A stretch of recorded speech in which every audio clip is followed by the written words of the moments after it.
ونستعينه ونستغفره ونعوذ بالله من شرور أنفسنا ومن سيئات أعمالنا من يهد الله فلا مضل له ومن يضلله فلا هادي له ونشهد أن لا إله إلا الله وحده لا شريك له ونشهد أن سيدنا ونبينا ومولانا محمدا عبده ورسوله صلى الله عليه وسلم.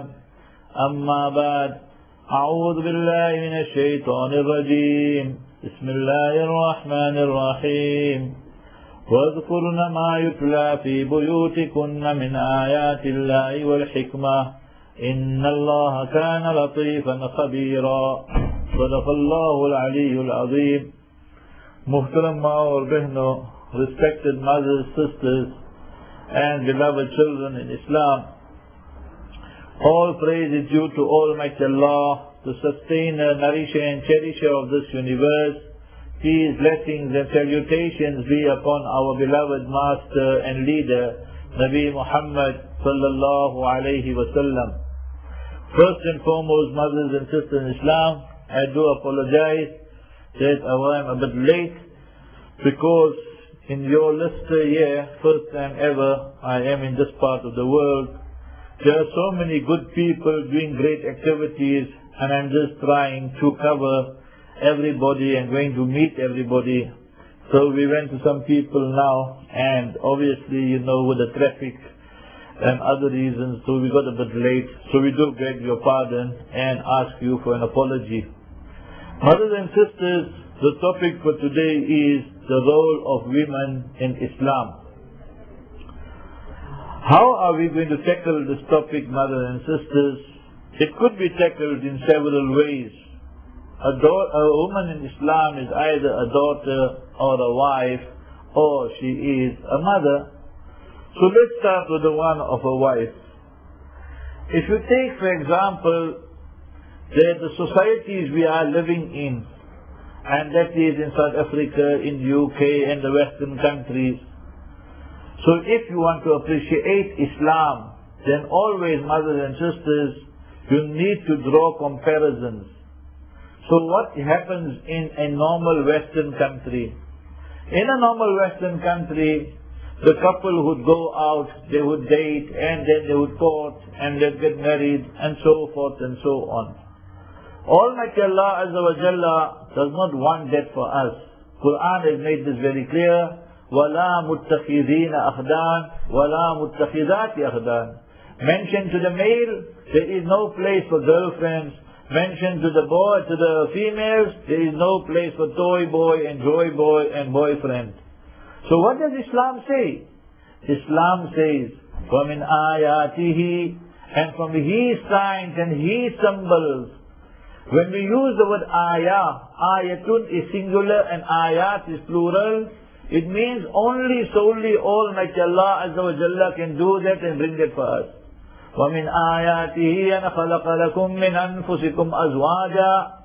It is from the sign and symbol of Almighty Allah Azza wa Jalla that He has created for you your own kind. Almighty Allah did not tell us to get married to the malaika, to the angels, or to the jinn. We all know how many problems that would cause. But for the male, a female, and vice versa. And the first reason, mothers and sisters, that Islamic marriage will bring, وَمِنْ آيَاتِهِ أَنْ خَلَقَ لَكُم مِّنْ أَنفُسِكُمْ أَزْوَاجًا لِتَسْكُنُوا إِلَيْهَا. You will get sukoon, you will get peace, you will get tranquility. In that home where there is no peace, there is no sukoon, the first objective of marriage is already missing. So mothers, when you speak of a wife, zawja mu'mina, zawja muslima, a Muslim lady who's married, so her aim should be when a hubby comes home, then she is smiling. When the husband comes home, she knows his favorite drink, whether it is tea, coffee, juice, cappuccino or whatever. So when he comes, so you are smiling, and smiling is contagious. When the husband comes home and you're going to have your nose and your face and all that pulled up, then remember, when the husband looks outside, he sees the bush or the garden and he looks at your face, then remember, he doesn't know which one looks worse, you know. So you need to understand how to enhance a Muslim life, a husband's life, the wife's marital life. So first thing you need to change, if you are not doing it, that you must learn to smile with your husband and keep things ready. He came back from work, he came back from job, whatever. وَجَعَلَ بَيْنَكُمْ مَوَدَّةً وَرَحْمَةً. Then after the marriage, Almighty Allah Azza wa Jalla brings the mawadda. So first the marriage and then the love. What they tell us? They tell us first love and then marriage and then divorce. Non-Muslims, 80%, 60% of them, you find their marriages are ending in failure because they tasted, wasted everything already. Islam says no, that you enter into a life of chaste life, pure life, and Allah will bring that pure love between you. Now if you will take few examples quickly, mothers and sisters. Nabi alayhi salatu wasalam, things we do not do, and that is what I will mention. Nabi alayhi salatu wasalam used to call Sayyida Aisha radiallahu anha, Ya Humayra, Oh Humayra, the one with the beautiful red complexion, red cheeks. So what lesson do you learn from here, mothers and sisters? That you, husband, wife, you should keep one another affectionate names. People phone me on air and they say, Mufti Sahab, my husband is such a bakhil, he's such a miser, he does not want to give me money. So I tell the ladies, call him honey, and inshallah I'll give you money also. So in that way there, you win his heart. So Nabi sallallahu alaihi wasallam used to call Hazrat Aisha radiallahu anha Humayra. And what Hazrat Aisha said about Nabi sallallahu alaihi wasallam? What lesson are we learning? You need to pay compliments to one another. We went to our mother Sayyida Aisha radiallahu anha and she said, لَنَا شَمْسٌ وَلِلْآفَاقِ شَمْسُ وَشَمْسُنَا خَيْرٌ مِّن شَمْسِ السَّمَاءِ. She said, for us there is a sun. And on the horizon you see a sun. But our sun is much more greater and superior to the sun that you see on the horizon. فَإِنَّ الشَّمْسَ طَالِعٌ بَعْدَ الْفَجْرِ. That sun on the horizon rises when Fajr time expires. And our sun, Nabi Muhammad alayhi salatu salam, وَشَمْسُنَا طَالِعٌ بَعْدَ الْإِشَاءِ. That sun rises at Isha time. When he entered the Hujra Mubarakah, the room, everything would get illuminated. So paying compliments to one another. هُنَّ لِبَاسٌ لَكُمْ وَأَنْتُمْ لِبَاسٌ لَهُنْ. They, the wives, you are the garments for your husband. And the husbands are the garments for their wives. What do the clothing and garments do? They enhance your beauty. Today you are here in Masjid Umar, mothers and sisters, and you have your new abaya. You are looking yourself 5 times in the mirror before you came, because you know how smart you look for your husband. So in that way, marriage enhances a person. Clothing cover our fault. Husband and wife, you need to cover one another's fault, not go and broadcast it and publicize it. Yesterday a lady asked me and said, that is it true, Hazrat Hawa alayhi salatu wasalam was created from the rib of Nabi Adam alayhi salatu wasalam. So I said, yes, that is true. But I want to take you one step further, my respected mothers and sisters. Why did Almighty Allah do that? Allah Ta'ala created Nabi Hazrat Hawa alayhi salatu salam from Nabi Adam alayhi salam's rib, so that the husband does not walk right in front and the wife right at the back. The wife don't become such a wife, she's right in front and the husband is at the back. Oh, husband and wife, conquer the world together, walk side by side. You got the beauty, mother and sisters? Hunna libasul lakum wa antum libasul lahun. So you need to remain near one another. Your clothing is near your body. So you as husband and wife need to remain near one another. Today why our marriages so many of them failing? Because from the start we do not understand, mothers and sisters, that what is expected of us. Today my daughter is getting married, my son is getting married, for example. So what happens? The verses of the Quran are read and the verses have to do with taqwa. Each verse on the occasion of nikah has to do with taqwa. Oh husband, you need to inculcate the quality of true piety. O wife, you need to do so, and then you will find it will be a long, long period of joy and happiness. But what happens today, we are sanctimonious. We have a double identity. Ramadan time, we are like Farishtas and angels. And 11 months of the year, we somebody else. That is where the problem comes about. When I was in South Africa, I entered a shop, non-Muslim, and on that shop he had a sticker there, engagement ring, wedding ring, and then suffering. So I told him, why you put the suffering? He said, okay, you change it.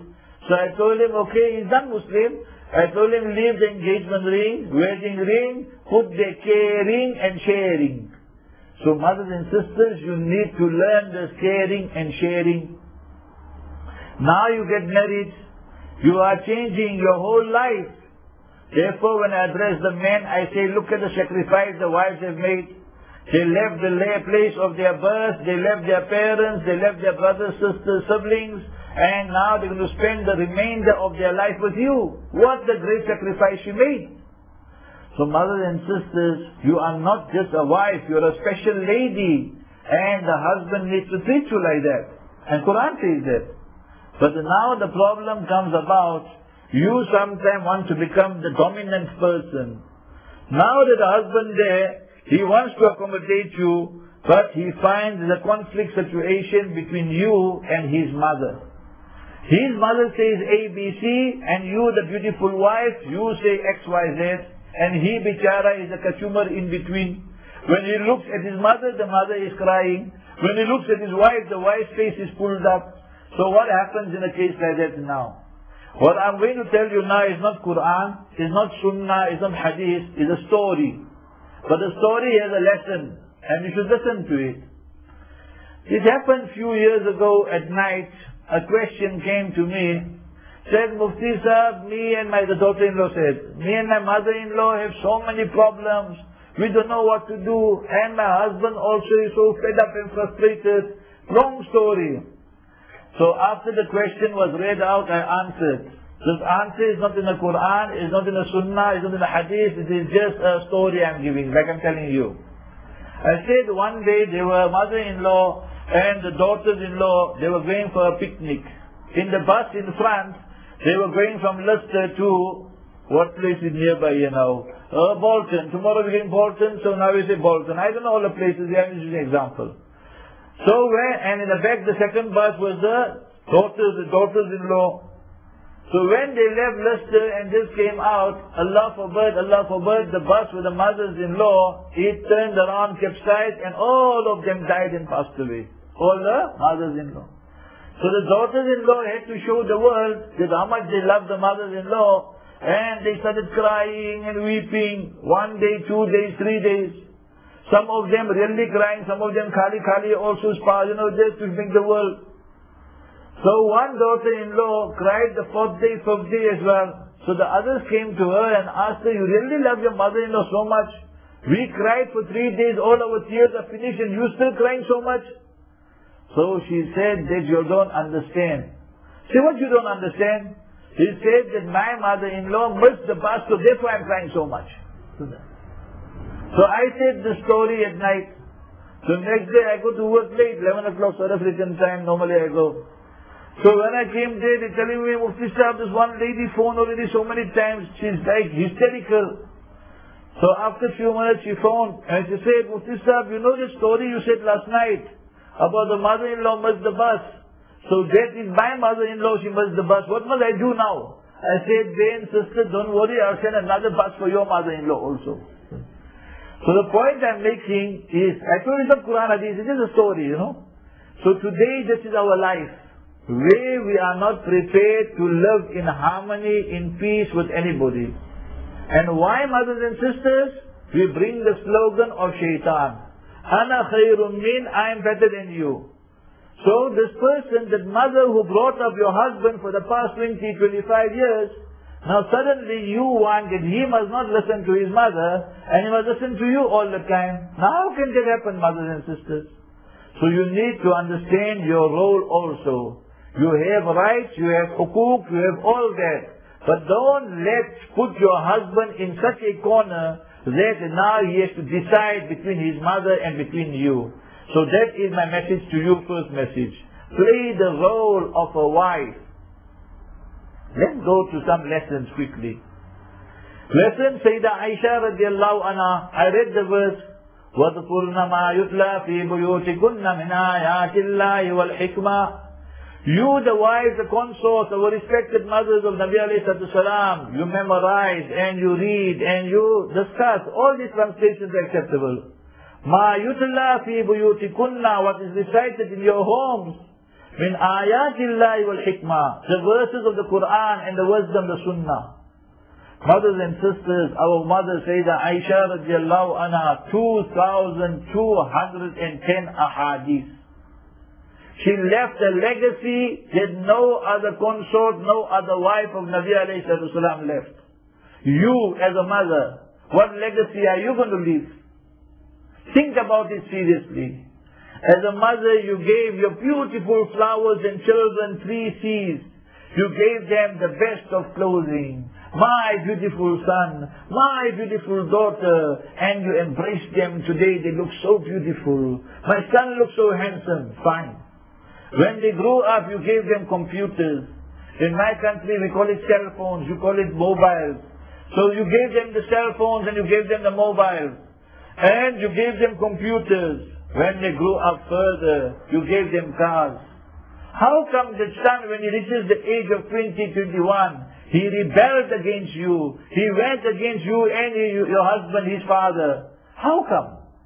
Because this insan, this human being, this masterpiece, Allah made him from physical and spiritual.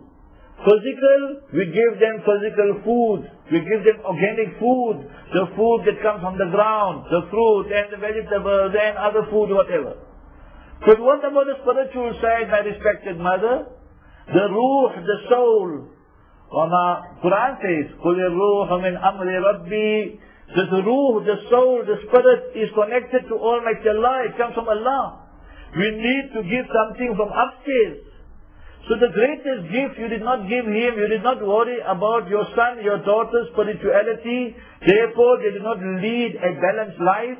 And when they do not lead a balanced life, they become rebellious and disobedient. And today, every second parent is complaining, my children bahut gustakh hai, bahut ye hai, bahut wo hai. But we as father, mother, as parents are to blame. The Master Nabi alayhi salatu salam said, مَا نَحَلَ وَالِدٌ نَحْلًا أَحْسَنَ مِنْ أَدَبٍ حَسَنٍ, mentioned in Tirmidhi Sharif. No father, no mother, it means parents, have given the greatest seed, the greatest gift to their children. And which is that seed? The character. When last did you sit with your daughter and have a heart-to-heart discussion? Today we have so much time for Hollywood and Bollywood. We don't have time to sit with our own daughter. When last did you sit with your son and have a heart-to-heart discussion? Oh beta, you have to study, you have to prepare for the future. We just shout and scream the whole time. And we think that we are good mothers. Do you know who's a mother in Islam, mothers and sisters? Come to our real mother, Sayyidah Khadija radiallahu ta'ala anha. Sayyidah Khadija radiallahu anha was a name. Her title was Tahira, such a pure, such a chaste lady. She gave birth to 6 children of Nabi alayhi salatu wassalam. When Nabi alayhi salatu wassalam received the first liberation in the cave of Hira, the dusty cave of Hira, he said, Khashitu ala nafsi. All this is in Bukhari. I feared upon my own life such a difficult, traumatic task I underwent. Who stood with Nabi alayhi salatu wasalam as a pillar and mountain of strength? You know, the first person on the face of this earth to embrace Iman and Islam was Sayyidah Khadija radiallahu anha. No male, no child, no slave, no one. Sayyidah Khadija radiallahu anha. She said, Wallahi la yukhziyaka Allahu abada.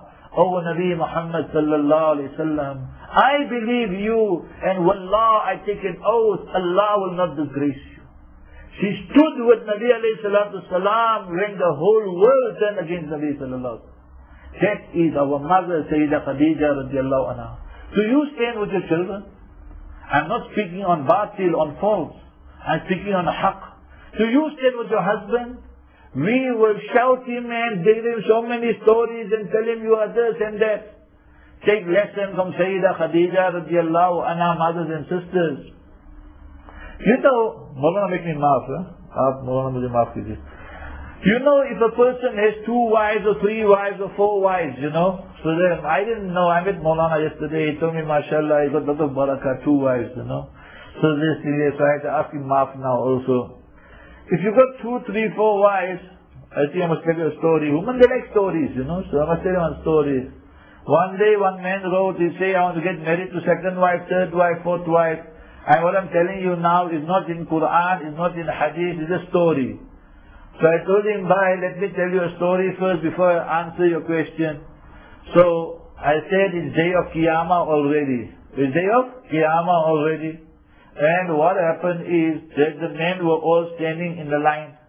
The angel, the Farishta came and asked him, how many wives you got? He said 2. He said, go to Jannat. Next one came, how many wives by? He said 3. He said, go to Jannat. So next one, how many? He said 4. He said, go. Then it carried on, then one came, Bichara. So he said, how many wives? He said 1. He said, no, you have to go this side here, Jahannam, like, you don't do the fire. It's a story, it's not Quran Hadith. So he asked, no, this is not fair. Why all of them went to Jannah and I must go Jahannam to the fire? He said, all of them saw Jahannam already. I can't send them back to Jahannam now. So this is a story, mothers and sisters, you know. Maulana actually making maaf. So mothers and sisters, the point I'm making, our mother Sayyidah Aisha radiallahu anha, this happened in the best of homes. She says, Ma ghirtu ala ahad, I did not experience envy for any consort of Nabi sallallahu alaihi wasallam as I experienced for Sayyidah Khadija radiallahu anha. And Sayyidah Khadija radiallahu anha, Nabi sallallahu alaihi wasallam took her name and a name and a name. I said, Ya Rasulullah, whole day you just speak of Khadija. She did this and she did this. Nabi sallallahu alaihi wasallam said, Oh Aisha, don't speak of Sayyidah Khadija like that. Bukhari's hadith. وَإِنَّهَا كَانَتْ وَكَانَتْ إِنَّهَا كَانَتْ وَكَانَتْ She was and she was. She was unique, oh Aisha. Then in Tabarani and Musnad Ahmad, as a hadith kitab, the hadith continues. Wallah, ma abdana lillahu khayran minha. Allah never ever replaced anyone better. Gave me someone better than Sayyidah Khadija radiallahu anha. Is saddaqatni. She believed in me when kazzaban nas, when the people rejected me. You see, mothers and sisters, the lesson I want to get across. Learn of our mothers, our wives of Nabi alayhi salatu wasalam, how she stood with Nabi sallallahu alayhi wa sallam. Tomorrow you are going for Umrah. Tomorrow you are going for Hajj. Where Makkah Mukarramah, the Haram Sharif is, and Ghar Hira is, in between there's a masjid called Masjid Ijaba. There Sayyidah Khadija radiallahu anha, she used to take the food and meet her husband, Habibullah Nabi Muhammad alayhi salatu salam, halfway and say, Ya Rasulullah, this is the food I brought for you. Imagine the wife, the sacrifice she made. She lost two daughters. She lost two daughters in this sense. They were divorced.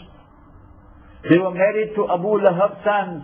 You know the pain and the trauma a mother goes through when her daughters are divorced. But yet she put all her time, all her wealth, everything for the message and mission of Nabi alayhi salatu salam. Read about Sayyidah Khadija radiallahu anha. Then you will know what is the role of a mother. Then you will know what is the rank of a wife in Islam. وَقَضَى رَبُّكَ أَلَّا تَعْبُدُوا إِلَّا إِيَّاهُ وَبِالْوَالِدَيْنِ إِحْسَانًا. You show me any faith, any religion that has given this maqam, this rank to what Islam has given to a wife or to a mother. Let me just answer a few objections they bring about. Today on the TV, on the radios, on the print media, they say Islam is a religion that is very unjust and very unfair to the females. So first thing what they say, oh, mashallah, I see a lot of questions came. I see maybe some ta'weezes also came. So, okay, mothers and sisters, don't worry, we receive your questions, we'll answer them. Now listen, I'm turning the thing around a little bit, because you live in a Western environment. Number one, mothers and sisters, they say on TV, radio, print media, Islam is very unfair to the females and ladies. What Islam did, it gave the male double share in inheritance and it gave the female single share. The husband inherited, the male, the brother inherited 10,000 pounds and the sister will only inherit 5,000 pounds. Where is the justice in Islam? What answer are you going to give? You need to give such answers, mothers and sisters, that are convincing answers. Don't give answers that is apologetic. Answer number one, Zihan mein bita do, make mental notes, remember these answers. Answer number one, tell him, Mister, you know Quran has mentioned 12 A's. The Quran and Sunnah has mentioned 12 people who are going to get specific shares. They are called Zawil Furuz. They are called Quranic A's. Those A's whose shares have been specified. Those A's whose shares have been specified. 8 of them are females and 4 of them are male. Who's getting double and who's getting single? You understood how to answer now, mothers and sisters? Speak, thod jawab dena hai. You must give such an answer and say, Islam elevated the maqam and the rank of women to such an extent. 8 of them from the 12 who are given shares, 8 are females and 4 are only male. Number one. Number two, the Islamic system. Today my daughter gets born. From that day, right till the day she gets married, 18, 20, 21 years old, all her kharcha, expenditure, maintenance is on me, the father. And when she gets married, thereafter till her death, all her expenses, maintenance is on her husband. So our daughters, our sisters and our wives in Islam are receiving. Even if she's a millionaire, even if she's very affluent and wealthy, Islam does not say she has to spend anything. My wife Fatima is sitting there with you, so she's a millionaire, I think, you know. So there's in Zimbabwe dollars, you know, not in British pounds. So she don't spend 1 cent on me, for example. She spends, that is the example. So she don't spend 1 cent on me, although she got so much money, so I can't say she must spend. But I have to spend all the time on her, on my children, everything.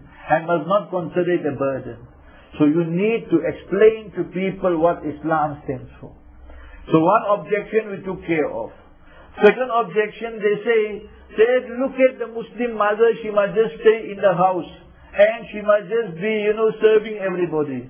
I take you to Quran. Now you tell me what Quran says. وَقَضَى رَبُّكَ أَلَّا تَعْبُدُوا إِلَّا إِيَّاهُ وَبِالْوَالِدَيْنِ إِحْسَانًا. Allah has decreed. So do not worship anybody, anything but Allah. And be good to your parents. Treat them with love. Treat them with respect. Treat them and serve them. 3 things Allah has joined with 3. Allah joined, أَقِيمُوا الصَّلَاةَ وَآتُوا الزَّكَاةَ. With your body you must read salat, and with your wealth you give zakat. So zakat, salat and zakat are joined. That's one. Second one, Allah has joined. يَا أَيُّهَا الَّذِينَ آمَنُوا أَطِيعُوا اللَّهَ وَأَطِيعُوا الرَّسُولَ قُلْ أَطِيعُوا اللَّهَ وَالرَّسُولَ. Almighty Allah, wherever He spoke of ita'atullah, obedience to Allah, then obedience to Nabi sallallahu alaihi wasallam is mentioned. What does it tell us? We can never be obedient to Allah if we are not obedient to Nabi sallallahu alaihi wasallam. So Allah's obedience and Nabi sallallahu obedience go hand in hand. We cannot detach one from the other. Second one. Third one. Anishkur li wa liwalidayk. Make shukr of me, Allah Azza wa Jalla, and be thankful to your parents also. All of you who have parents here, you my young sisters, when last did you take the hand of your mother and kiss it? When last did you go to the forehead of your father and kiss it? Today's world, today's culture, today's system is such. I must kiss my mother's forehead. I must kiss my father's hand. That is what Islam is teaching you, my dear sister. وَقَضَى رَبُّكَ أَلَّا تَعْبُدُوا إِلَّا إِيَّاهُ وَبِالْوَالِدَيْنِ إِحْسَانًا. When our parents are young, 30 years old, 25 years old, 40 years old, they're still young. They can do things for themselves. Now they are old, 70, 80 years old. إِمَّا يَبْلُغَنَّ عِنْدَكَ الْكِبَرَ أَحَدُهُمَا أَوْ كِلَاهُمَا.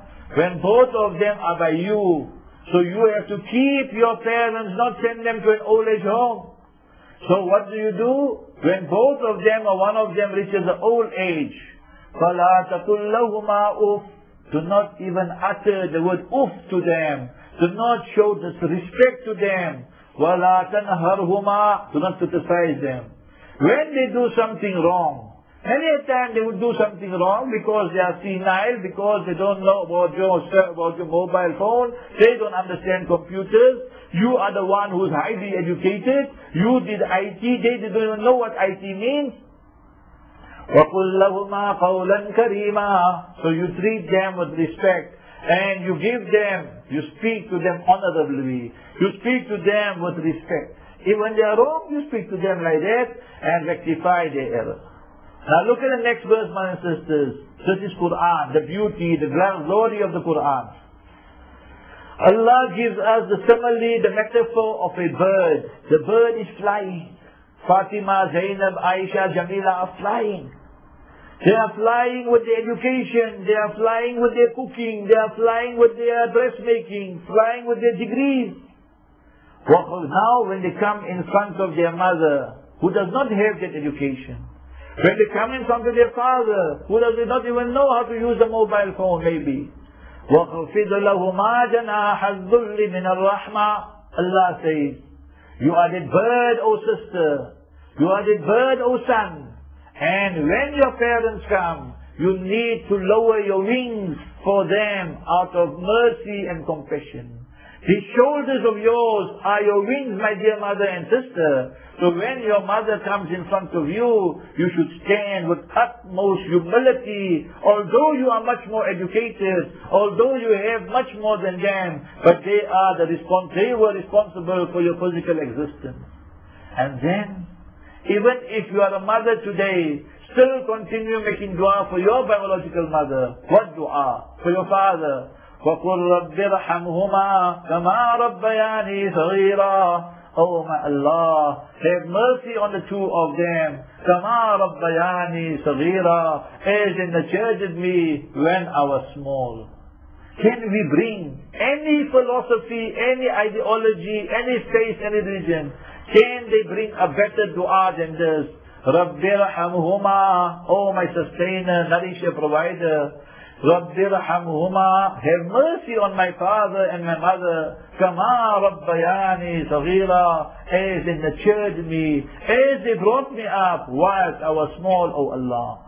Think about it seriously. When last did you make dua for your parents, whether they are alive or deceased? When last did you go to your mother if you are living far away from her? When last did you speak to your father? Brothers and sisters, we fail in our duties, and don't think giving them one call in Ramadan or on a big night that is sufficient. If you want du'as, everything in this world is replaceable. Everything in this world is replaceable. My car, my money, wife, everything, husband, everything replaceable. But remember, father, mother, not replaceable. So you want du'as, you need to take their du'as. 3 lessons I give you after this. Once the grandfather or the father, let's say father, a story, not Quran, a story. The father was sitting in the veranda, in the stoop, and he sat with his son, 15, 18, 20 years old. This is a story. He asked him, "Hey beta, oh son, what's flying there?" So the son said, "Oh Abu, oh father, it is a bird flying." So one time he said it nicely. After 1-2 minutes, the father asked the son again, "What's flying there?" Again he answered, "It's a chiriya, it's a bird." After 2-3 minutes, again the father asked. Now the son got fed up and frustrated. "How many times will I tell you? Can't you hear it's a bird?" The father wanted to teach his son wisdom. He took out a small diary there from the cupboard. He said, "Beta, when you were 2 years old, we were sitting in the same stoop, in the same veranda, in the same veranda, and you asked me, 'Abu, Said, what is lying there? One time I told you, Chiria. Again you asked me. And 20 times you asked me. Every time I told you with love. Not once did I get angry with you. Today, Zalim, I asked you 3 times and you got so fed up with your own father? This is where we fail, mothers and sisters, to teach that akhlaq, to teach that morals. When you look at your child, it must be a child, and when your husband, you need to tell him as well. It's a joint effort. رَبَّنَا هَبْ لَنَا مِنْ أَزْوَاجِنَا وَذُرِّيَّاتِنَا قُرَّةَ أَعْيُنٍ. Oh Allah, grant us such spouses, for the men such wives, and for the women such husbands, and for the parents, وَذُرِّيَّاتِنَا such children, or progeny and offspring. قُرَّةَ أَعْيُنٍ, the coolness of the eyes. This is the coolness of the eyes. When husband looks at wife, he brings joy to him. When wife looks at a husband, he brings joy to her. When parents look at their children, then they bring joy. What do they bring to us today? Sometimes they bring shame, disgrace, humiliation. Because we are to blame many a time. We only gave them the 3 C's, clothing, cars, computers, cell phones, mobiles. We did not give them the character. Therefore, I'm asking you these questions. I told you 3 stories. One I told you now about the bird and about the father and the child. Second one. You know the name of Nu'man bin Thabit? You know who's Nu'man bin Thabit? Nu'man bin Thabit is the name of Imam Abu Hanifa rahimahullah. You say, मैं तो हनफी हूँ, there in the Haram Sharif. So if somebody has to ask you what is Imam Abu Hanifa's name, that you don't know. But if they ask you the actors and actresses' name in Bollywood, you know a whole lot. The one who acted 10 years ago and the one who's acting today. That's just, by the way, I came in with that. Now, someone came to Imam Abu Hanifa, rahimahullah, the genius he was. He said, oh Imam Sahib, I took qasam and I took an oath. Wallahi, I'm going to read Salat in Jannah today. Wallahi, I'm going to read Salat in Jannah today. What can I do? Imam Abu, he went to all the ulama, no one could solve the problem. He took qasam. If he can't fulfill it, he'll have to pay kafara and pay a penalty. Imam Abu Hanifa, rahimahullah, asked him, your mother, you got a mother alive? He said, yes. He said, tell your mother to lie down on the bed, and then where her feet is at the bottom, you put the musalla, face it to Qibla, and read 2 rakat salat there. Al-Jannatu tahta aqdam al-ummahat. Jannat lies under the feet of the mother. You got it, mothers and sisters? So see, show me one religion that elevated your rank to this. 2 incidents. Third incident. Among humanity, creation of Almighty Allah, Anbiya, prophets and messengers, alayhimu salatu salam, who are, and will always be the greatest, and among messengers, prophets, the greatest of all time, the most beloved, the most precious, Nabi Muhammad alayhi salatu wasalam. After Anbiya, prophets and messengers, Sahaba, the companions of Nabi sallallahu alaihi wasallam. After them, the Tabi'een. Tabi'een means the successors, those who did not meet Nabi sallallahu alaihi wasallam, but they met the Sahaba. There's a country called Yemen. There was a person there during the time of Nabi sallallahu alaihi wasallam, and that person there, what was his name? Famous. I'm sure you heard the story many a time. So, this person there, he was in Yemen, and he had an old mother, and he had a bit of leprosy on his face, on his hand, meaning. Nabi sallallahu alayhi wasallam received wahi and said, Khairu tabi'een, the best of successors, Uwais al-Qarni. It's Uwais al-Qarni. He did not meet Nabi sallallahu alayhi wasallam, making khidmat of his mother so much that he left the honor of becoming a sahabi. But Nabi sallallahu alaihi wasallam informed the Sahaba, when you meet Uwais, then tell him that my salam, and he must make dua for you. The demise of Nabi sallallahu alaihi wasallam takes place. Sayyidina Abu Bakr radiallahu anhu is the Khalifa, he passes away. Sayyidina Umar bin Khattab becomes the Khalif. Sayyidina Umar radiallahu anhu, Hajj time, when the delegation used to come from Yemen, he used to ask them, is there Uwais here? They said no. Second time, no, like that. 1 year, they said, yes, Uwais is here. He said, please take me. Sayyidina Umar, Amirul Mu'mineen, the giant that he was, Nabi Sallallahu Alaihi Wasallam gave him so many virtues and mentioned so many virtues of him. He said, oh Uwais, make dua for me. Uwais cried and he said, you Amirul Mu'mineen, you asked me, I will make dua for you. He said, this was the verdict of the Master, Nabi alayhi salatu wasalam. The khidmah you made of your mother made you mustajabud da'wat, made you a person whose du'as are accepted. So mothers and sisters, the month of Ramadan Mubarak is coming. And what are we going to do? We are going to cry to Allah. We're going to beg of Allah if you want your du'as to be accepted. If your mothers, your fathers are alive, then you need to serve them, make dua for them, and Allah will replace it in such a manner that your du'as and compensate you, your du'as will become accepted. If they have passed away, then you need to do 3 things. Dua number 1, رَبَّنَا اغْفِرْ لِي وَلِوَالِدَيَّ وَلِلْمُؤْمِنِينَ يَوْمَ يَقُومُ الْحِسَابِ. Said, oh Allah, forgive me, forgive my parents, and the believers, the day the reckoning will be established. رَبَّنَا اغْفِرْ لِي وَلِوَالِدَيَّ وَلِلْمُؤْمِنِينَ يَوْمَ يَقُومُ الْحِسَابِ. Second thing, brothers and sisters, that Sa'ad radiallahu anhu lost his mother. He came to Nabi sallallahu alaihi wasallam and said, Ya Rasulullah, inna umma Sa'adin qad tuwufiyat. The mother of Sa'ad has passed away. What can I do? Nabi sallallahu alaihi wasallam told him, Alma, do something with water. فَحَفَرَ بِئْرًا, he dug up a borehole, a well, a kuwa, and he said, هَذِهِ لِأُمِّ Sa'ad. This is for the mother of Sa'ad. Those of you who lost your father, your mother, your parents, your child, someone, anybody near and dear to you, whether in UK or some poor area, don't do it in a rich area. In some poor area where people require water, so there you build a well, or for example, you send a few taps there, anything to do with water. So you have practiced on the best form of charity for our marhumeen, for our near and dear ones. So first dua, second the water, and some charity, anyway, cash or kind. And third one, any nafil ibadat you do. Just now will be Zuhur time, and you read 2 rakat salat, you transfer that sawab to your deceased. You give out food, you read tilawat of Quran, you fast on Monday, Thursday, any nafil ibadat we do, so you transfer the reward to the people.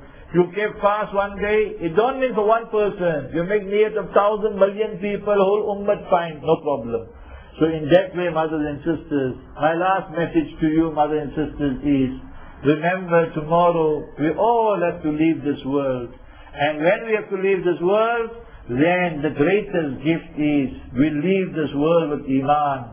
Go to Baghdad and you will find the graves of the awliyaullah there. Sheikh Junaid Baghdadi rahimullah's grave is there. Sheikh Abdul Qadir Jilani rahimullah's grave is there. Imam Ahmad bin Hanbal rahimullah's grave is there. Imam Abu Hanifa rahimullah's grave. I've been to all this there, alhamdulillah. Sheikh Junaid Baghdadi rahimahullah, what did he teach us? He taught us, a person came to him and said, Oh Junaid, oh Imam, someone has to ask me and you these 10 questions. Hum to bahut jaldi naraaz ho jate hain. We just get upset, very angry. He said, Oh Imam, oh Junaid, are you better or that dog there, that kutta there, is that better? See, man who is a wali, a sage of the age, he said, it depends. If I die with Iman, then I am better than the dog. And if I die without Iman, then even the dog is better than me. So mothers and sisters, we come to the conclusion, before I take your questions, that remember the greatest dua we need to make, Allahumma jal khayra ayyamina yawman alqaka fi. Oh Allah, make that the best day in our life, the day we come to meet you. Make our husnul khatima. Almighty Allah sent Nabi Yusuf alayhi salatu salam, handsome Yusuf. He went through so many difficulties, vicissitudes, then Allah made everything easy for him. He became the minister, he became the ruler, his parents, everything then changed. And what happened? In the ending, توفني مسلما والحقني بالصالحين. Oh Allah, let me die as a Muslim. Oh Allah, join me and connect me and attach me to the pious people. That should be our du'as, mothers and sisters. So whilst we are now in the ending or going towards the ending of Sha'ban, and then the great month of Ramadan would start, we need to continue with the dua. Allahumma barik lana fi Sha'ban. Oh Allah, grant us barakah, our health, our wealth, everything that's good and permissible. Our iman, obviously the most important. So give us barakah in that. وَبَلِّغْنَا Ramadan. When you have a function, your daughter is getting married, you wait for it, because such a joyous day. For a Muslim, he waits for the month of Ramadan. The Salaf Salih, the pious predecessors, for 6 months before Ramadan, they should make dua. Oh Allah, spare us, keep us alive so that we can experience Ramadan. After Ramadan finished, another 5 months, they would make dua. Oh Allah, accept the ibadat we made in Ramadan. So think about it, mothers and sisters. What does Ramadan mean? Ramadan means tahriqul dhunub. It means to incinerate and burn the sins. You're going to wake up 3 o'clock, 2 o'clock, 4 o'clock, mothers and sisters, and do what? Just fry eggs and make samosas? No, mothers and sisters. You need to do 3 things. Number 1, the Master Nabi alayhi salatu wasalam said, and this sunnah is today neglected in the ummah, the hadith in Abu Dawood, خير سحور المؤمن التمر. The best sihri, the best suhoor of a believer is dates. So when your husband, you, your children making sihri and suhoor, make sure to revive the sunnah of Mustafa alayhi salatu wasalam. Dates are placed not only iftar time, but sihri time and suhoor time as well. You as a mother, you as a wife, that you should do this. Number 1. Number 2, 2 places Quran speaks about this. وَبِالْأَسْحَارِ هُمْ يَسْتَغْفِرُونَ وَالْمُسْتَغْفِرِينَ بِالْأَسْحَارِ. Take out 5 minutes, 10 minutes.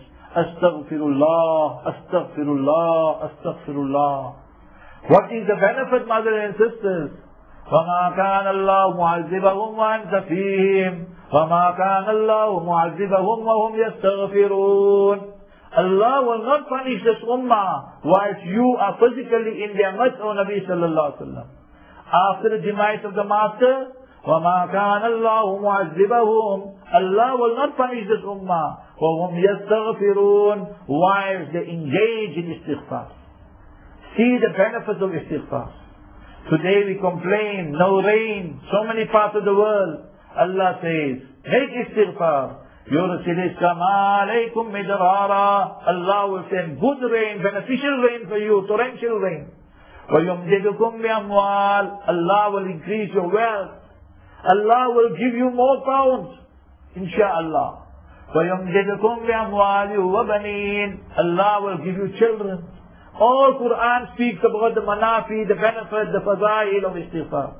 These are all worldly benefits. وَيَجْعَلْ لَكُمْ جَنَّاتٍ وَيَجْعَلْ لَكُمْ أَنْهَارًا. And Allah will give you the gardens in Jannah. He'll give you the rivulets and the streams in Jannah. So, number 1, place the dates. Number 2, mothers and sisters, read istighfar. Number 3, you are awake. Read 2 rakat, 4 rakat, tahajjud salah. The mothers and sisters, 20 times per day, they will look in the mirror. Oh, mirror, mirror on the wall, who is the prettiest of them all? Is it? You want to see how white you are. Man kassara salatahu fil layl, bayyada Allahu wajhahu fil nahar. Nabi sallallahu alaihi wasallam said the hadith in the Majah, whoever reads abundant salat at night, Allah will illuminate and put nur on their face during the day. So 2 rakats, 4 rakats, 6 rakats, go into sajda. In salat, then you make dua in Arabic. Out of salat, you make dua in any language, Gujarati, Urdu, Memon, Hindi, whatever language you know, English, fine. أَقْرَبُ مَا يَكُونُ الْعَبْدُ مِنْ رَبِّهِ وَهُوَ سَاجِدٌ. The nearest the servant and slave comes to Allah is when you are in sajda. فَأَكْثِرُوا فِيهِ الدُّعَاء فَاجْتَهِدُوا فِيهِ الدُّعَاء. Both riwayats come. Exert yourself. बहुत खूब कोशिश करो. Make dua abundantly in that posture. فَقَمِنٌ أَن يُسْتَجَابَ لَكُمْ. Your du'as are accepted when you are in sajda. Allah se manwana hai. So every night in Ramadan is a big night. It's a hadith in Tirmidhi. Nabi sallallahu alaihi wasallam said, وَذَلِكَ كُلُّ لَيْلَةٍ. It happens every night. So every night in Ramadan is big night.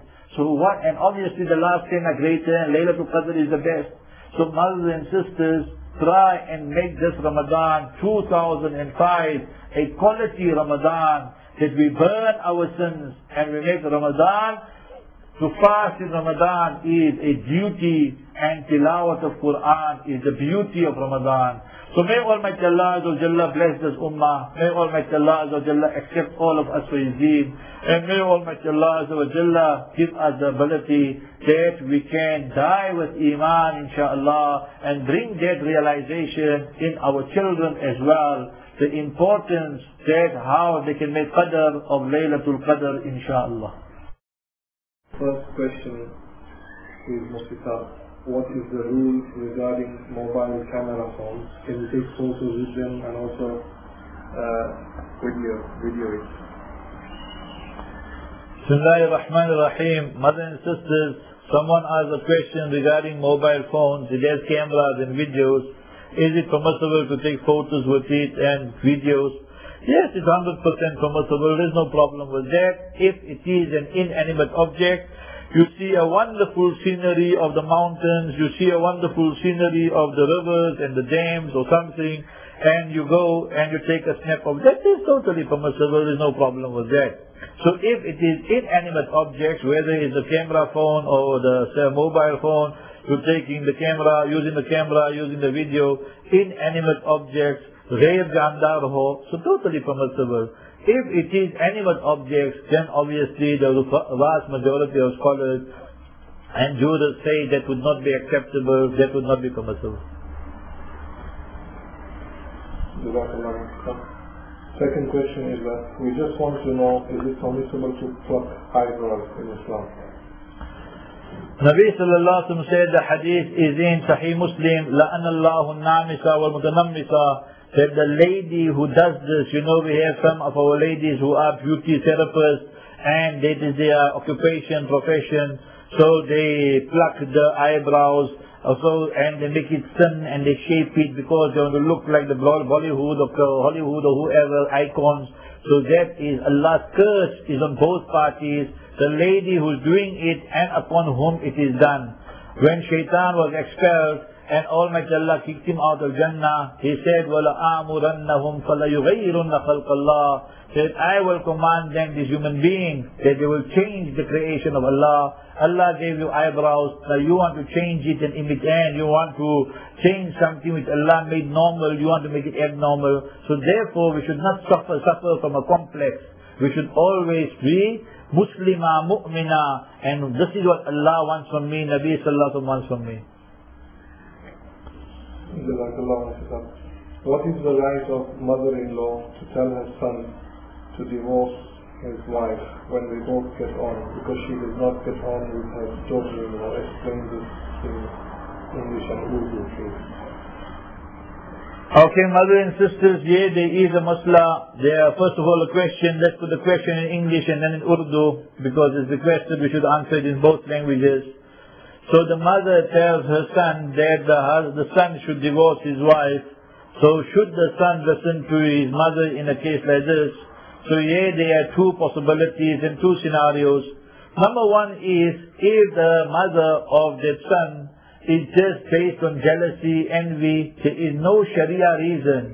The husband and the wife, the son and the daughter-in-law, they are getting on well, and she is not breaking the bounds of the Sharia. She is reading her salat, and she has shame, haya, modesty, and she is listening, she's not rebelling, and all that. But sometimes the mother-in-law is a difficult person, and she's telling this husband, the son of hers, that, divorce, keep this, the woman is not good for you, and so forth. In case like that, it is not necessary, it is not compulsory for the son to listen to his mother, because there is no justification at all. So they would not be sinful or anything. The second scenario would be that this wife here is not reading salat, or she doesn't wear, clothes that have shame and haya, she wants to run around with a miniskirt or whatever. Or, for example, that she is a real tyrant, this daughter-in-law, she back answers the mother-in-law and the husband and causes so much commotion in that family there. So even in a case like this, the husband should not just divorce her. Islam did not come here for divorce. Quran said when husband and wife have problem, وَاللَّاتِي تَخَافُونَ نُشُوزَهُنَّ, when you experience problems with your wife, first thing, فَإِذُوهُنَّ, give them nasihat, advice, admonishment. Then وَهْجُرُوهُنَّ فِي الْمَضَاجِ, separate the beds. Separate the beds means withhold the conjugal rights. And third one, وَضْرِبُوهُنَّ, that slightly you can hit her, not battering and assaulting her, send her to the hospital and clinic. Haram that absolutely. So it just means take a ruler, a miswak, hit her 1-2 shots on the hand, just slightly, shock therapy, what they call nowadays. If that does not work, this is all between husband and wife so far. Then you call outside people, and yurida islahi yuwaffiqillah bainahuma, arbitrator from the husband side, arbitrator from the wife side. Still, there is no talk of talaq. That fails, and the wife does not want to listen, then only should he consider talaq. So these are the two scenarios. Okay, mothers and sisters, we're going to give the question now in Urdu and the answer in Urdu. کہ ایک والدہ محترمہ ہے, ان کا لڑکا ہے اور لڑکا شادی شدہ ہے, وہ والدہ محترمہ ساس جو ہے ان کی اور جو ہے بہو کی نہیں بنتی ہے. تو یہاں دو صورتیں ہیں. ایک صورت تو یہ ہے کہ بس ایک قسم کی رشک ہے یا عداوت ہے یا حسد ہے وہ ساس کی طرف سے کہ یہاں میاں بیوی تو بہت خوش ہے ایک دوسرے سے, اس کے درمیان کوئی نا اتفاقی نہیں ہے. وہ خاتون جو ہے وہ بہو وہ نماز بھی پڑھ رہی ہے, شرم حیا کے بھی مطلب لحاظ کرتی ہے اور سب کچھ ٹھیک ٹھاک ہے مطلب شوہر اور میاں بیوی کے درمیان. بس جو ہے وہ ساس وہ کہتے ہیں یہ بہو کی ناک ذرا لمبی ہے, یا یہ کہ یہ گجراتی زبان بات نہیں کرتی ہے, یا یہ ہے وہ مطلب بہانے کے لیے ڈھونڈتے ہیں. تو اس صورت میں جو ہے وہ لڑکے پر لازم نہیں اور اس کو جو ہے کوئی گناہ نہیں کہ وہ اپنی بیوی کو طلاق نہ دے, بلکہ اس صورت میں طلاق دینا ہی نہیں چاہیے, کیونکہ کوئی شرعی علت اور کوئی شرعی حکم ایسا نہیں کہ والدہ کی خواہش کے بس یہی ہے تم طلاق دے دو بغیر شرعی علت کے اور سبب کے. تو یہ تو ایک صورت ہو گیا. دوسری صورت یہ ہے کہ واقعی وہ عورت جو ہے وہ خاتون جو ہے نہ نماز پڑھتی ہے اور جو ہے شرم حیا کا لحاظ بھی نہیں, الٹے سیدھے لباس پہنتی ہے, یا ایسی سی صورت یہ ہے کہ بے باکی سے اپنی زبان کو استعمال کرتی رہتی ہے, ایسے جواب دیتی ہے ساس کو اور شوہر کو بالکل ادب کا لحاظ نہیں. تو ان صورتوں میں بھی ہم کہیں گے کہ یہ نہیں کہ بس وہ لڑکا وہ شوہر طلاق دے دے, یہ قرآن کے خلاف ہے. یہ چیز ہے پہلے چیز تو یہ قرآن نے فرمایا, اللہ جل جلالہ نے فرمایا فَعِذُوهُنَّ, اے خاوین اے میاں تم ان کو نصیحت دو. یہ صرف میاں بیوی کے درمیان. تو پھر وہ نصیحت دے, اگر وہ سدھر جائے الحمدللہ, اگر اس میں بھی نہیں سدھر گئی یہ عورت یہ خاتون یہ بیوی تو وَهْجُرُوهُنَّ فِي الْمَضَاجِ, کہ بستر کو الگ کرو. بستر الگ کرنا کا مطلب یہ ہے کہ شوہر کسی اور جگہ جائے بیوی اور کا مطلب یہ ہے کہ اگرچہ ایک کمرہ میں نیوکلیو نہ ہو لیکن یہ ہے کہ شوہر بیوی کے خواہشات کو پورا نہ کرے, تو یہ مطلب ہے اس کی. اور تیسری وَضْرِبُوهُنَّ, کہ معمولی طور پر, یہ نہیں کہ بیوی کو ایسے مار ڈالے کہ بالکل ہاسپٹل تک پہنچا دے, جو بالکل حرام ہے. تو بس جو ہے وہ مسواک کے ساتھ ایک جو ہے یا 2 مرتبہ ہاتھ پر ایسے معمولی طور پر بس 1-2 مرتبہ ایسے مارا تو اس کی اجازت گنجائش ہے, لیکن زور سے نہیں. اور یہ سب میاں بیوی کے درمیان. اور تب بھی بیوی نہیں سدھر گئی تو پھر اس کے بعد کسی کو بلا لے, شوہر کسی کو اپنے ماموں کو چچا کو کسی عالم کو بلا لے. یہ بیوی اس طرح کرے کہ وہ اپنے والد صاحب بھائی کو ماموں کو چچا کو بلا لے, تو یہ دونوں جو حاکم بنیں گے. کہ قرآن نے فرمایا اگر ان کی نیت بھی صحیح ہو, ان یریدا اصلاح یوفق اللہ بینہما, یہ تمام صورتیں میں بھی یہ عورت نہ سدھری پھر بھی اپنے جو ہے کبھی اعمال اور اپنی حرکتیں اپنے کرتوت سے باز نہیں آئی, तो इस सूरत में अगर वालिदा मुहतरमा ने ये कहा अपने लड़के को तुम जो है इस बिना पर तुम अपनी बीवी को तलाक दो, तो फिर जो सही है वो कह सकती है। लेकिन ये कि जो हमारे आजकल जो वाकयात पेश आते हैं बहुत अक्सर व बेशतर ये है कि बस नहीं इनकी नाक लंबी है या इनकी आंख ठीक नहीं है या उनके चलने का अंदाज ठीक, ये कोई शरई मतलब ये है कि जवाब नहीं निकल सकते।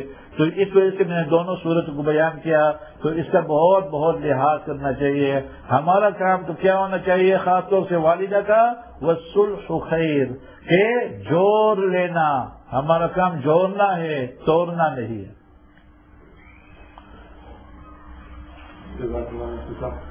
Another question here is, I wear parda hijab, but my hands and feet are not covered. What are the rewards for covering them? Or is it just okay just to leave them open? When a lady speaks of hijab, so hijab means that you are putting a barrier so the strange man cannot see you. So in your home, obviously you don't have to cover your hands or your feet. But when you go out, then you should cover. The hands can be open, that's fine, because many a time you have to use your hands. But the feet, definitely you should cover it. Quran says, وَلَا يَضْرِبْنَ بِأَرْجُلِهِنَّ لِيُعْلَمَ مَا يُخْفِينَ مِنْ زِينَتِهِنَّ. Therefore the Shafi'is, the Malikis, the Hanbalis, they say it is compulsory for a lady that when she goes out she must cover her feet. The Hanafi ulama say that below the ankles till there is compulsory to cover, but the feet is not compulsory to cover according to the Hanafis, but it is better. तो अफजल तो यही है कि औरत जो है अपने जो पाँव है तो इसको जो है बंद करे जब बाहर निकले, हनफिया के या इमाम अबू हनीफा वगैरह रहिमहुल्लाह के या, लेकिन लाजिम नहीं, नॉट कंपल्सरी। पर बाकी इल्मा के नजदीक तो लाजिम है, वाजिब है। तो इस वजह से हम यही कहेंगे कि बेहतर तो यही है। और any one of you want to go for further reference and research, then you should read the Quran itself. Surah Nur, our mother, I just told you just now, our mother Sayyidah Aisha radiallahu anha used to say, Allimu nisa'akum Surat An-Nur. You the men, so you today you can learn yourself, go by the alimas or by the ulama, and teach your women folk, your wives, your sisters, daughters, Surah Nur. That is Surah number 24. And there Almighty Allah says that about the women, that what their rights are and what things they should, about parda also. And in Surah 33 verse 59, Surah 33 verse 59, there Almighty Allah speaks about hijab. Ya ayyuhan nabi, kulli azwajika wa banatika wa nisa'il mu'minin yudnina alayhinna min jalabibihin. So all these should motivate you so that it's better to cover, especially when you are going outside shopping or whatever, visiting the sick and so forth. Can one take homeopathic medication which have traces of alcohol in it? Any medication, mothers and sisters, whether it is home medication, homeopathic medication, normal medication, if it has alcohol in it, it would be permissible if there is no alternative. So if there are alternatives and the alternatives work, fine, then we should use the alternative. But if there are no alternative and this is the one that is effective and it's working, so it's permissible, there's no problem with that. And today we should remember that alcohol many a time is not the alcohol that is haram, but it is that alcohol that is a chemical name. So therefore we need to be very careful. Don't just say everywhere haram, haram. That if there are no alternatives, then totally permissible. And if it's a chemical name, alcohol, then also is permissible. Please can you tell me the ruling on women cutting hair, trimming the ends to keep it healthy, cutting larger amounts to beautify themselves? And another question is, are women allowed to beautify themselves and keep their hair uncovered in gatherings where there are no men, example, weddings? Okay, mothers and sisters, here we have a nice interesting question. Always the women, they have these questions. And that is number one, that can a lady cut her hair? So if you are going for Umrah and Hajj, then obviously you have to cut your hair to come out of the Ihram. So they 100% innama taqsir ala nisa. So women have to cut their hair after the Umrah, after the Hajj. Thereafter there are two scenarios. This is definitely not permissible, where a woman wants to cut her hair to imitate men. You know, today they want to cut this cut and that cut. When you look from the back, we don't know, we're looking at Eve or Steve, you know. Whether it's a male or the female, we don't know. So remember, Nabi alayhi salatu salam cursed the males who imitate female. لَأَنَّ اللَّهُ مُتَشَبِّهِينَ مِنَ الرِّجَالِ وَلَأَنَّ الْمُتَشَبِّهَاتِ مِنَ النِّسَاءِ. And the women who imitate men, so both parties are cursed, so definitely unacceptable. Second one would be that you don't want to imitate men, but you want to imitate the icons in the fashion world. Then look at that one, what a smart hairstyle she got. So let me also trim my hair, cut my hair like that. Nabi sallallahu alaihi wasallam said, "Man tashabbaha biqawmin fahuwa minhum." So therefore we should abstain from it. Yes, if a lady now, her hair is very, very long, right till, you know, the back and the posterior, and then she cuts a little bit there, that's the ulama, but that's a separate case. Not just what we are doing today, cutting hair till the neck and cutting hair till the, you know, all the new styles, that definitely is unacceptable. Okay, then another question the sister asked, or another sister asked, very interesting, and that is if they are ladies only, and now you are at home or you're in a function, in a wedding, there's no men there, then must you cover your hair? No, you don't have to cover your hair. Your hair can be open in that place, although sharam, haya, shame, modesty, it's better that you cover your hair. That is desirable, but not compulsory. Likewise, when you are with your husband or you are with your family, so the husband is, the wife is there, the husband is there, the children are there. So there also it will not be compulsory that you must cover your hair, but we will say it is desirable and much more better and advisable to do so. You're welcome. The next question is, I know that no one can come to my house except whom my husband wants to allow. Does that apply to my mother also? If my husband doesn't want her to come, should I listen to my husband? Excellent question. That she knows that she should not allow in a home who her husband does not want. Now here there are two cases, two scenarios. That what about the lady's mother? That the mother wants to come and the husband maybe does not want her to come. So we will say there are two cases there. First we will speak to the husband, why don't you want that lady to come, the mother to come? If he says that when the mother comes, then she instigates the daughter, and you know, chavi, she gives chavi to the daughter, do this. So it's causing turmoil and chaos in the marriage. So then the husband is justified if he has this reason, and really the mother is doing this, causing more damage than good. Then it's not permissible for the daughter to cut off ties with the mother. No. But they curtail the visit, they speak on the phone, or once in a while she goes and visits her mother, so that's fine. But if there is no justification, the mother wants to visit, then for the husband he got no right to say, no, you must not come here. Yes, if the mother now is coming every day or every week, that's different, then the husband can object. But if once in a while, then the husband should not object, because he is causing qat'ur rahim, and he is causing severing of ties. So it is the haqq of the wife to visit her mother. It is the right of the mother to visit the daughter once a month, once in 2 months, once in 3 months, depending how far they are to one another. So the husband also should look at Sharia from all sides. But the basic reason is she an asset to the marriage? Is she enhancing the marriage? Or is she causing turbulence and a harm in that marriage there? Sometimes the mothers cause more harm than good in marriages. My husband hides a lot of things from me and does things behind my back. What are my rights? And the second question, same lady. My husband wanted to buy a house on a mortgage. I stopped him, and now he holds it against me. Should I have supported him? Okay, mother and sisters, very interesting questions. Number one, you say your husband hides things from you. If he's hiding the money from you, it's fine, because maybe you will make Christmas, you know. Then every day you will start going shopping and so forth. So that kind of thing he can hide from you. If he's having affairs, or he is flirting with other women, or he is, you know, coming late at night and he gives you some funny excuses, this meeting, that meeting, so obviously you must be upset then. So in Islam, a lady must have ghaira. She must have self-respect when she sees the telltale signs. that the husband is dressing up smartly at night. So obviously that is telling you a message already. Or the husband every Tuesday night, Wednesday night is coming late at night, and then you can feel and sense the perfume of some other lady. So these are all signs. So then in cases like that, you as a husband and wife, not in front of the children, remember that you must be alone and tell him, oh husband, come straight to me.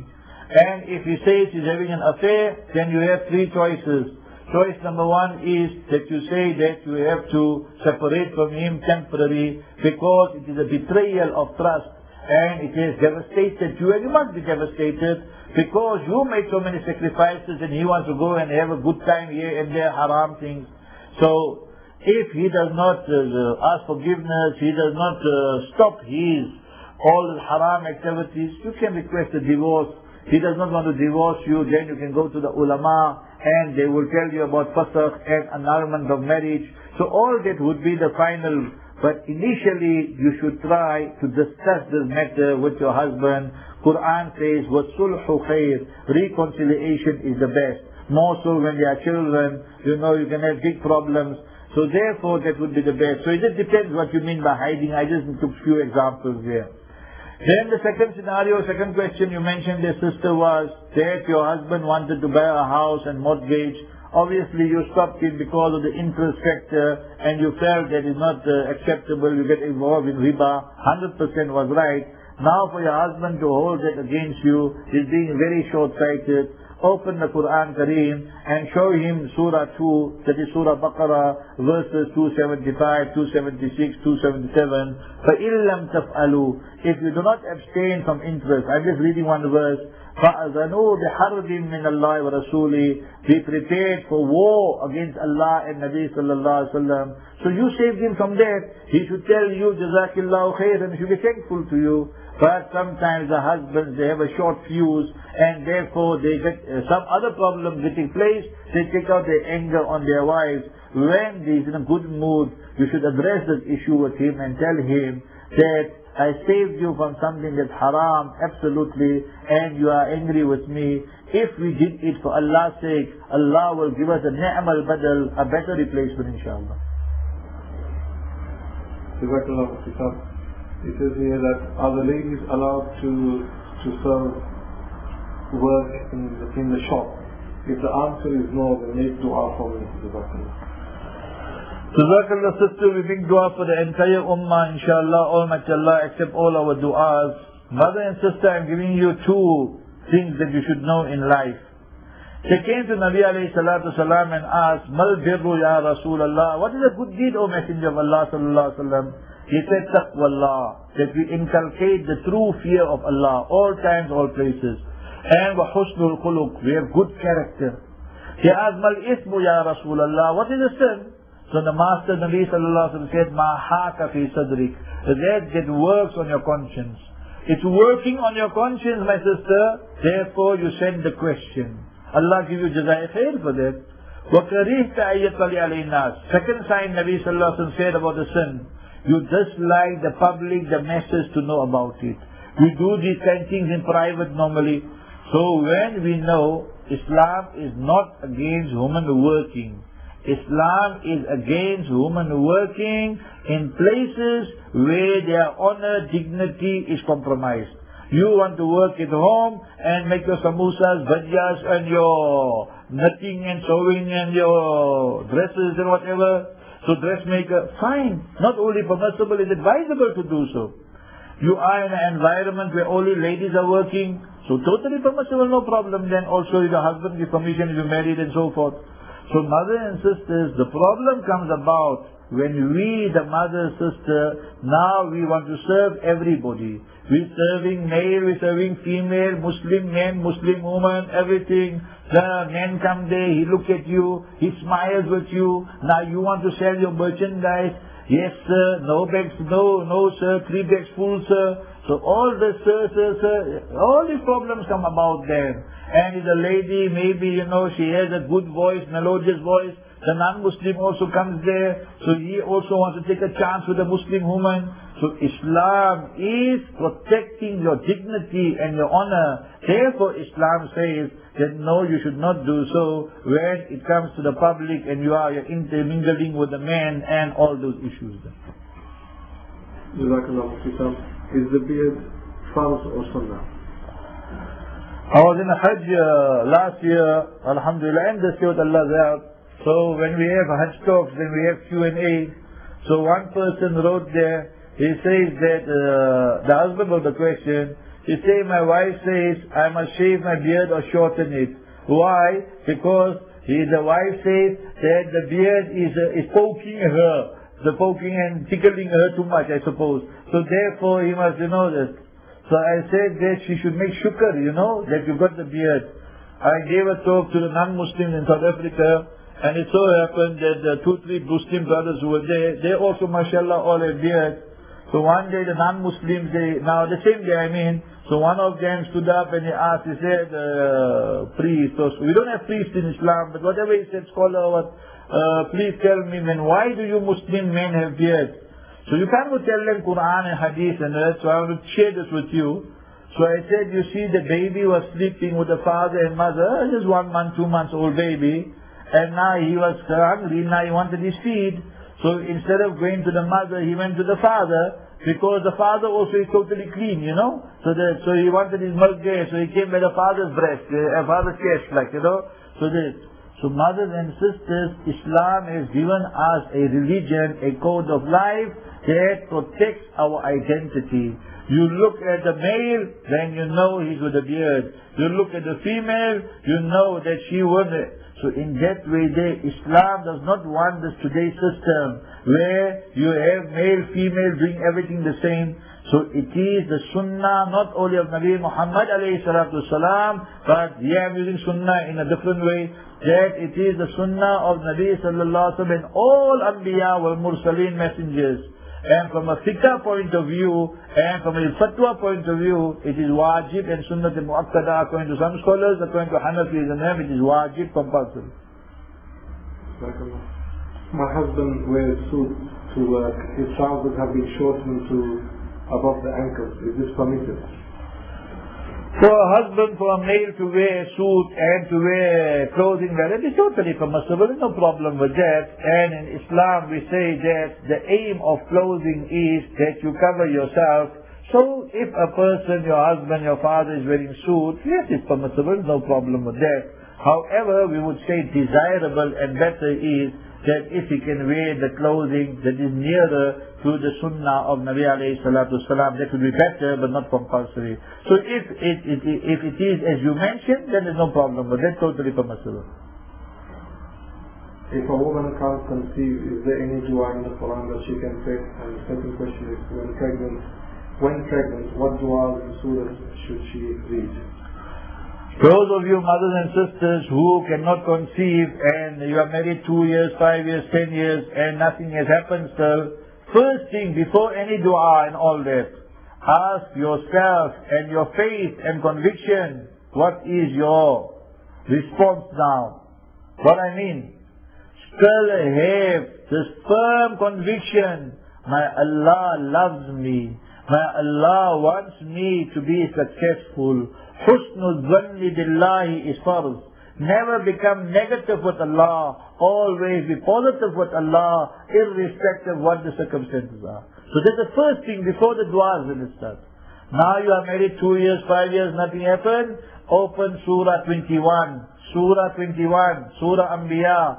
Verse 89. Dua of Nabi Zakaria alayhi salam. Rabbi la tazarni farda wa anta khairul warithin. Oh Allah, don't leave me alone. Oh Allah, you're the best one to grant us children and heirs. So read the dua. Nabi Zakaria alayhi salam cried to Allah. Allah blessed him with Nabi Yahya alayhi salam. So if Allah wants, He would bless you with that.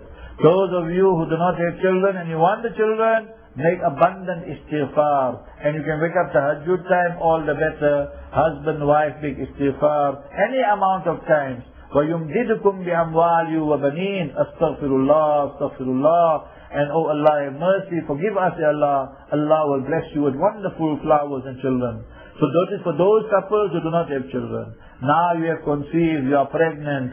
Then Surah 3 verse 38. رَبِّ هَبْ لِي مِن لَدُنْكَ ذُرِّيَّةً طَيِّبَةً إِنَّكَ سَمِيعُ الدُّعَاءِ. Oh Allah, grant us such children that are pure, that are chaste, that are good children. Surah 3 verse 38. And Surah 25 verse 74. رَبَّنَا هَبْ لَنَا مِنْ أَزْوَاجِنَا وَذُرِّيَّاتِنَا قُرَّةَ أَعْيُنٍ. So read the du'as inshaAllah. Surah 25 verse 74, Surah 3 verse 38, for those who are pregnant and expecting, those who have not yet fallen pregnant, and you have that great, you relish and cherish motherhood, and every woman should do that, obviously, who is married. So in that case, read Surah 21 verse 89 and abundant istighfar. So if you get married, then divorced, do you have to give your gold back to your husband? Almighty Allah Azza wa Jalla explains to us in the Quran, once the husband has given his wife cash, jewelry, gifts, and he gave it to her, she's the owner of it. After divorce, it's haram for him to demand it back. وَآتَيْتُمْ إِحْدَاهُنَّ قِنْطَارًا. Your husbands, when you gave your wives قِنْطَارًا, abundant wealth, £1,000,000, £100,000. So like that, big amount. فَلَا تَأْخُذُوا مِنْهُ شَيْئًا. Don't take anything back from her. أَتَأْخُذُونَهُ بُهْتَانًا وَإِثْمًا مُبِينًا. Your husband, Allah is surprised. You want to take it back? It is a great accusation against your wife and a major sin to do so. Nabi Muhammad alayhi salatu salam, Bukhari Sharif hadith, Al-A'idu fi hibatihi kal-kalbi ya'udu fi qay'ihi. The person who gave a gift, and now after some damal and trouble, like the husband divorced his wife, so in that cases also, you want to take back the gift, is like a dog who vomited, and then he goes and licks the vomit. So it is not permissible. Yes, you on your own, without the husband requesting, demanding it, you don't want to look at his jewelry, then you say keep your jewelry and go and have it. On your own you want to give it back, or he sends back all the things that you gave him. If you want to do that mutually, without anyone demanding and requesting, then it's fine. But no one can demand it back. Jazakallah, I think this will be the last question of the talk to Namaz Factor. Zuhr Salat is very close, inshallah, and we'll conclude this question with dua. The question is, I just wanted to find out, I'm on medication and I have to take the medication regularly. My doctor said that I can't fast. What do I have to do? Almighty Allah Azza wa Jalla give all our mothers and sisters Shifa Kamil, inshallah. Those of you who are ill, do the following three things. Read Surah Fatiha 7 times. If you got the strength, ability yourself, read 7 times Surah Fatiha, Alhamdulillah Sharif till the end, and blow on yourself. If you are so weak that you cannot even manage that, tell your daughter, your son or someone to read and then blow on you. So first ilaj and cure mentioned in Bukhari Sharif, 7 times Surah Fatiha. Second one, Nabi alayhi salatu salam said, Ma'u zamzam lima shuriba lahu. Whatever intention you drink zamzam water, Allah will fulfill that inshallah. Those of you who got zamzam water, drink that and inshallah make the intention of shifa. And then the third one is, the Quran mentions about honey, fihi shifa'ul linnas. So if you take honey, inshallah, especially in the morning time, so that also will bring shifa. So these are types of cures mentioned in the Quran, in the Sunnah of Nabi alayhi salatu salam. The month of Ramadan Mubarak is very near. Our people, they confuse these issues many a time. So Jazakillahu khairan to you, our respected mother, for asking this question. وَعَلَى الَّذِينَ يُطِيقُونَهُ فِدْيَةٌ طَعَامُ مِسْكِينٍ. Those people who do not have the taqat, those people who do not have the strength. You don't have the strength now in Ramadan, you don't have the strength the other 11 months also. So you don't have the strength throughout the year because you are chronically ill. So in a case like that, you pay fidya. Fidya is that you pay the Muslim person who's poor, you give him a meal during the morning sehri time, or the value of it, the money, and the evening time. So consult with the local ulama here. 1 minute. No, what's the normal amount, Joe? 1 pound 50. £1.50 per day. Yeah.